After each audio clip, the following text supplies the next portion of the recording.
അല്ലാതൊരു തെറ്റായ നടപടിയാണ്. ഒരു കേസെടുത്താൽ MLA നോട്ടീസ് കൊടുത്താൽ പോലീസ് സ്റ്റേഷനിൽ ഹാജരാകും. അതിന് 10-100ലധികം പോലീസുമായിട്ട് രാത്രി ചെന്ന് MLAയുടെ വീട് വളഞ്ഞ് അറസ്റ്റ് ചെയ്യേണ്ട ഒരു സാഹചര്യവും അവിടെ നിലവിലില്ല. അപ്പോൾ അത് മുഖ്യമന്ത്രിയെയും മുഖ്യമന്ത്രിയുടെ ഓഫീസിലെ ഉപജാപക സംഘത്തിനെയും വിമർശിച്ചാൽ എന്തും ചെയ്യും എന്നുള്ളൊരു മെസ്സേജാണ്. ആ നടപടിയിൽ ഞങ്ങൾ അതിശക്തമായി പ്രതിഷേധിക്കുന്നു. പിന്നെ ഒരു വിഷയമുണ്ട് അവിടെ. കാരണം ഈ വന്യജീവി മനുഷ്യനും തമ്മിലുള്ള സംഘർഷത്തിൽ ആന ചവിട്ടി കൊല്ലുന്നത് തുടർച്ചയായി മാറുകയാണ്. ഗവൺമെൻറ് നിസ്സംഗരായിരിക്കുകയാണ്, ഒരു കാര്യവും ചെയ്യുന്നില്ല. വന്യജീവികളുടെ ആക്രമണവും പുതിയ വനനിയമത്തിനുണ്ടാകാൻ പോകുന്ന ഭേദഗതിയും വലിയൊരു അരക്ഷിതത്വ ബോധം ആ മേഖലയിലുള്ള ജനങ്ങൾക്കുണ്ടായിട്ടുണ്ട്. അതുകൊണ്ട് ഇത്തരം സംഭവങ്ങൾ ഉണ്ടാകുമ്പോൾ സ്വാഭാവികമായ പ്രതിഷേധം ഉണ്ടാകും. അവിടെ പോലീസും ഫോറസ്റ്റും ഗവൺമെൻറ് ഉദ്യോഗസ്ഥന്മാരും വളരെ നയപരമായ ഒരു സമീപനമാണ് സ്വീകരിക്കേണ്ടത്. അതിനു പകരം ആ സമരത്തിന് MLAക്ക് സമരത്തിന് നേതൃത്വം കൊടുക്കാതിരിക്കാൻ പറ്റുമോ? MLAയുടെ നിയോജക മണ്ഡലത്തിൽ ഒരാളെ ആന ചവിട്ടിക്കൊന്ന് വലിയ സംഘർഷം നിൽക്കുന്ന സമയത്ത് ജനങ്ങളുടെ കൂടെയല്ലേ നിൽക്കാൻ പറ്റുള്ളൂ. അതിൻ്റെ പേരിൽ ജാമ്യമില്ലാത്ത കേസെടുത്ത് MLAയുടെ വീട് വളഞ്ഞ് അറസ്റ്റ് ചെയ്യുന്ന നടപടിയോട് ഒരു കാരണവശാലും യോജിക്കാൻ പറ്റില്ല.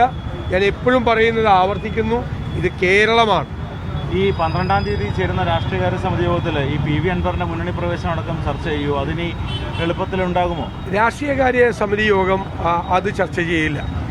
അത് പിന്നീട് അത് രാഷ്ട്രീയമായി എടുക്കേണ്ട തീരുമാനം. അതും ഇന്നലെ ഉണ്ടായ സംഭവമായിട്ട് യാതൊരു ബന്ധമില്ല. അൻവറിനെ UDF-ലേക്ക് സ്വാഗതം ചെയ്യുന്ന നിലപാടാണോ ഇപ്പോൾ ഉള്ളത്? ആരെ സ്വാഗതം ചെയ്ത്? ഈ UDF അല്ലേ തീരുമാനിക്കേണ്ടത്. UDF-ൽ ഒരു കക്ഷി എടുക്കണമെങ്കിൽ UDF ആണ് തീരുമാനിക്കേണ്ടത്. അതിൻ്റെ അകത്ത് UDF-ന് നേതൃത്വം കൊടുക്കുന്ന കോൺഗ്രസ് പാർട്ടി പൊളിറ്റിക്കലായിട്ടുള്ള രാഷ്ട്രീയമായിട്ടുള്ള ഒരു തീരുമാനം എടുക്കണം. ആ തീരുമാനം ഘടകകക്ഷികളെ അറിയിക്കണം. അതിന് ചില നടപടിക്രമങ്ങളുണ്ട്. അതിൻ്റെ സമയമായിട്ടില്ല. സമയമാകുമ്പോൾ ആലോചിക്കും. ഇതിലൊരു അനൗപചാരിക ചർച്ച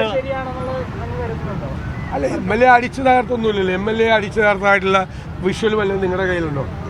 ഈ PV അൻവറിന്റെ മുന്നണി പ്രവേശനവുമായി ബന്ധപ്പെട്ട് അനൗപചാരിക ചർച്ചകൾ നടന്നുവെന്ന് PK കുഞ്ഞാലിക്കുട്ടി അടക്കം പറയുന്നുണ്ട്. അടുത്ത UDF യോഗത്തിൽ കൃത്യമായി ചർച്ച ചെയ്യുന്നു. എനിക്കറിയില്ല, ഞാൻ നടത്തിയിട്ടില്ല.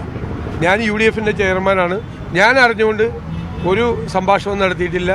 ഒരാളെ അതിനു വേണ്ടിയിട്ട് ഞങ്ങൾ UDF നേതൃത്വം ആരെയും ചുമതലപ്പെടുത്തിയിട്ടില്ല.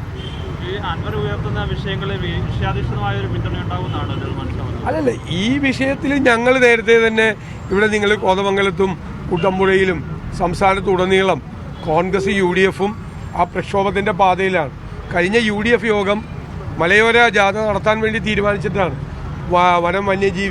വന്യജീവിയും മനുഷ്യനും തമ്മിലുള്ള സംഘർഷം, ആ കാർഷിക മേഖലയിലെ വിഷയങ്ങൾ ഉയർത്തിക്കൊണ്ട് വലിയൊരു സമരത്തിന് UDF രൂപം കൊടുക്കാൻ വേണ്ടി തീരുമാനിച്ചാണ് കഴിഞ്ഞ UDF യോഗം.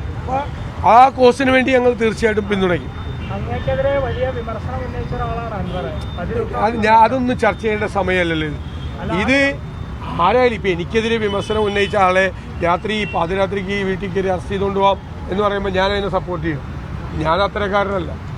എന്നെ വിമർശിച്ച ഒരാളെ അത് ശരിയായിരിക്കും, അദ്ദേഹത്തിന് അത് വിമർശിക്കാനുള്ള സ്വാതന്ത്ര്യമുണ്ട്. എന്ന് പറഞ്ഞാൽ ആളെ ഒരു MLA രാത്രി വീട്ടിൽ കയറി 10-120 പോലീസുകാർ വീട് വളഞ്ഞ് അറസ്റ്റ് ചെയ്തുകൊണ്ട് എന്ത് സാഹചര്യം എന്ത് സാഹചര്യമാണ് ഉണ്ടായത്?